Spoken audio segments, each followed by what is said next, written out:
Ladies and gents, boys and girls, here we are today with some more Monster Hunter Generations Ultimate, and today, I'm looking at my notes are wrong, sorry. Anyway, today we're looking at Yian-Garuga. I have my Urigan notes out, we're gonna get to Urigan soon. But anyway, today we're fighting the Yian-Garuga, which is your urgent for, I think, Village 4, and it's not too tough of a monster truly to fight, but before we really get into it, of course, I want to talk to you guys about what I'm actually wearing when I actually go into this engagement. Truth be told, don't pay attention to what I'm wearing because it's wrong actually to wear this. But it's the the standard focus attack small set that I had before, but I'm using the Kezu Shock Sword in here. Now the thing is, you're really not gonna want to use the Kezu Shock Sword. We'll get to elements in a second, but for the most part, let's talk about the Yian-Garuga. Now, the Yian-Garuga is actually a very crazy kind of monster. He's only very difficult if you let him get set up. Don't let him take control of the fight. I know this sounds really weird to do. It's not like you can just hold him and tell him, hey, stop being weird. But you have to very much focus on like the attacks that he actually has. So let me break it down for you really quick. Like certain attacks you're gonna have to actually watch from him to do is his I'm gonna call it like a sonic scream, because it's not like a proper roar. Oh, he does have a proper roar, but for the most part, he'll use it in conjunction with his wings, causing you to actually buckle under the sound of the roar, and also get hit with the wind pressure from his wings. So it's one of the two things that happen. You either get, if you're really close, you'll probably get hit with the wind pressure, because the sonic scream is first, then the wind pressure is second. So you'll recoil from the wind because you're first recoiling from the wind pressure, but then but from this roar, but then the wind pressure activates, then you're recoiling from that. It's kind of weird. It's kind of cool from to actually have both these properties, but it's still a thing nonetheless. But the cool thing about it for you, if you don't get hit with the wind pressure, you are hit with the roar. The roar, it's a recoiling effect, isn't actually that long. It's just like a second or two, as opposed to normal roars that actually last a little bit longer. But if you are caught in this particular situation, you're actually able to evade from one of his tail flips that he actually has, because he also has a tail flip very akin to that of Rathian. So you should be able to be free from your recoiling from the roar in time before that tail flip comes out. But if you're stuck in the wind pressure, you might barely have enough time. Well, you still have enough time. It's a very close window, but you barely have enough time to get away from the tail flip, because he will do a tail flip. You'll see it happen in the video a couple of times. I know I'm just kind of talking out of frame from the video, but understand that he has a tail flip. He'll do it after he does his flyback. He'll, like I said, the little roar and the wing flap, he does that backwards, and he runs at you. Well, he flies back at you and then tail flips. But that's one particular attack you must definitely learn to evade. Another attack that you need to actually understand the difference between is when he will run up and then peck his beak at a rapid rate. If you angle it just right, go straight between his legs, you're completely free from damage. But he also has one where he'll run up in the same exact fashion, but then he'll stop and then jump up really high. Not really high, but he'll jump up and slam his beak down like really hard. And I think 3 positions. That one, you have to completely leave his body, because the hitbox on that actually extends a bit further back, and you can still get clipped with it. So I guess his pecking attacks, you have to kind of watch for those. Just try to be out of the range of the pecking attacks altogether, and you should be in relatively good hands. Now, outside of his pecking attack, the fact that he can do his tail flip, he does have fireballs, very literally akin to that of Rathian, where he'll shoot a fireball 1, 2, and 3, left, right, center, or left, center, right. I forget, but he'll shoot 3 fireballs. Again, just like the Rathian does. So if you fought Rathian a few times, you should see a couple of these attacks and be like, hey, this is a little reminiscent to it. Exactly in line with like how the Rathian does its stuff. Now, one thing the Rathian doesn't have that the Yian-Garuga does is that yes, they both do tail flips, and yes, both these tail flips will poison you, but the tail whip, like the spinning in a circle, the tail whip that the Yian-Garuga has, if he hits you with that with the tail, it actually has the ability to poison you. So it lets you note that it's, if anything, more poisonous than that of what the Rathian is, which does not necessarily translate to what his weapons do, but we'll talk about his weapons in a minute. But outside of all those little tricks that he has right there, for the most part, that's really all the main things you truly and honestly have to worry about. He does move around a lot. He is very sporadic. He is nutty. He is crazy. He's zany. He's quick. He'll do all these things. There's no set pattern to the things that he does.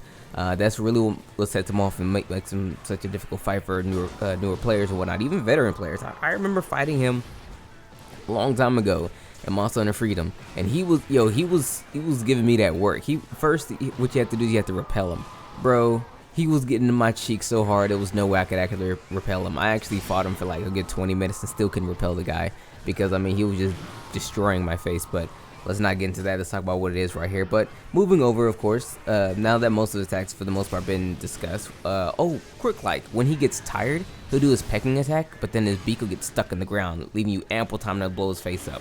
Oh, one other thing before we move over to the other stuff. His tail is heavily armored, like the actual tail itself is heavily armored. The best way to actually do damage to his tail is to hit the tip of his tail. Okay, not just like the body of the tail. Hit the tip of the tail. That's your best bet when hitting him there.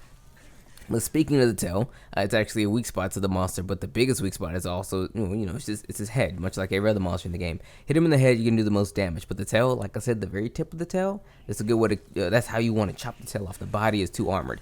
But outside of that, if you want to actually do the damage to it, you want to use either water or ice. Now, I am in here with thunder. I honestly just wanted to use the Kezu Shock Sword again. It's one of my favorite Great Sword designs. I mean, period. I mean, look at it. I know it's all meaty and weird, but it has like a light bulb on it. I thought that was kind of cool, so that's why I kind of like using it. And it charges whenever, like when you charge the Great Sword up, the light bulb lights up. It's kind of cool.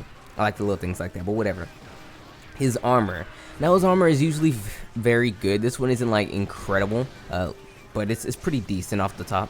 We're looking at earplugs and then 8 points into fencing. So fencing, that's actually a tough skill to actually gem in, especially low rank. But if you magically, I'm gonna say magically, literally, if you magically have like a fencing talisman, it'll give you the ability called Mind's Eye, which means your weapons won't actually be deflected from a monster, no matter how armored that particular piece of that monster is. It just means that you'll do the same normal damage you would if you were to bounce off, but your weapons won't bounce. They'll just keep going through. You can continue your combos. It won't interrupt your combos at all, which is very useful when you actually think about fighting monsters that have like hardened parts, like my main Yian-Garuga's tail or whatever, or for weapons who have low sharpness, and you want them to actually, continue doing not necessarily like significant amount of damage, but you want to keep your combos going fresh. But speaking of sharpness, let's talk about his weapons one time. Now, this is what I mean about, we're going to get to his weapons, about how he's technically more potent in the poison than what the Rathian is, but his weapons don't transition to that. Not all of his weapons even have poison. I know that's the weirdest thing in the world. Not all his weapons even have poison. Truth be told, in this particular game, this one in Generations, this is the worst Yian-Garuga's weapons have ever actually been, in my opinion. But they did try to, well, not necessarily the worst, but in terms of poison, definitely. They used to be King Mac Daddy poison. Okay, now they're just like another poison weapon. But the ones who don't actually have poison, they have a very large amount of sharpness. Off the cuff, we're looking at a hefty amount of green, and then later on in the game you get lots of blue and lots of white or whatever. But they don't necessarily go purple. And the reason is, Yian-Garuga's weapons, even though they don't, even some that do, and then some that don't have poison to them, they have high raw. Not like super high raw, but like given the circumstances, pretty high raw. Like his weapons, they tend to have about like 330, 340 attack at the end of the day, like maxed out all the way to the end. And that's fairly good because the highest raw weapon in the game is 380. Now granted, that weapon does come with a bit of, caveats here, there, and there, but the fact that his weapons are actually this solid, like maxed out like that, is pretty okay. Like literally, it's pretty okay. But what makes it stand out is that it has actually a fairly decent amount of affinity, usually roughly around like 35 or 25.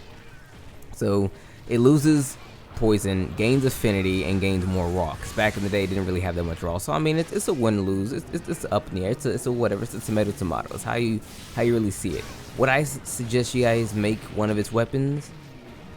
Maybe. Not for poison. Not for poison though. If you didn't want to make the Yian-Garuga, if you didn't want to make the Yian-Garuga weapons, and because Marrow is kind of tough to get, and you're like, well, Yian-Garuga is not that bad, or you got a couple extra parts laying around after you made the armor, or you just kind of want to do it, sure, go for it. I mean, his dual blades look really cool. They're actually fans, so I thought that was kind of hot.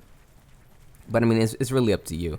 I personally would not make one right now. Me. I will wait until a little bit later. I'll probably make its dual blades, its hyper dual blades, because they have a lot of poison on it. But again, we'll talk about hyper weapons and whatnot once hyper becomes a thing. But for the most part, that's pretty much all there really is to know about the Yian-Garuga. I mean, he's pretty kind of straightforward after you really understand what he can and cannot do. And if you compare him to monsters that you already fought, like the Yian Kut-Ku and the Rathian, he's basically a Yian Kut-Ku and Rathian mix, honestly, when you really think about it. and you should be okay. But with that being said, everyone, it's been your man, Stack908, aka the Dig Dug himself. Thanks so much for watching. And thank you guys so much for your extended support. It means the world to me. I've actually gained 200 subs since I started doing the Generation Ultimate videos. Thank you guys. Take care.